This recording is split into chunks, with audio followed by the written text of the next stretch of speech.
ایک ہی راستہ ہے آگے ہمارے, صاف اور شفاف الیکشن. اس وقت جنگ ہے حقیقی آزادی کی, ہم نے آزاد ہونا یا نہیں ہونا, یا اسی طرح ہی چلتے رہنا ہے.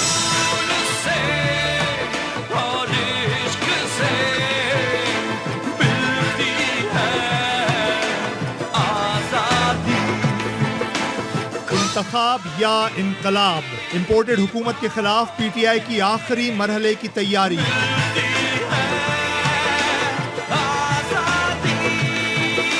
13 اور 14 اگست کی درمیانی شب اسلام آباد میں پاور شو ہوگا. چیئرمین عمران خان کی زیر صدارت پی ٹی آئی کی سیاسی کمیٹی کے اجلاس میں فیصلہ.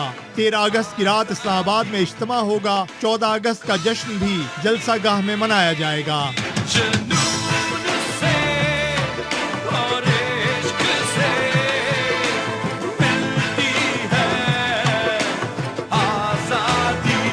عمران خان حکومت مخالف تحریک کے اگلے مرحلے کا اعلان کریں گے. پی ٹی آئی کا میگا پاور شو کے لیے 1 لاکھ افراد کو جلسے میں لانے کا ٹاسک. عمران خان نے پارٹی قیادت کو ذمہ داریاں سونپ دیں.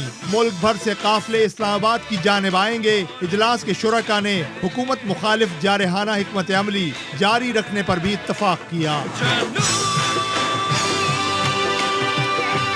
رہنما پی ٹی آئی فواد چودھری نے اپنے ٹویٹ میں کہا, امپورٹڈ حکومت انتخابات سے بھاگ رہی ہے, عوام بھاگنے نہیں دیں گے. 13 اگست کو پورا پاکستان عمران خان کے ہم قدم پریڈ گراؤنڈ اسلام آباد میں اکٹھا ہوگا. کارکن آخری مرحلے کی تیاری کریں, انقلاب یا انتخاب.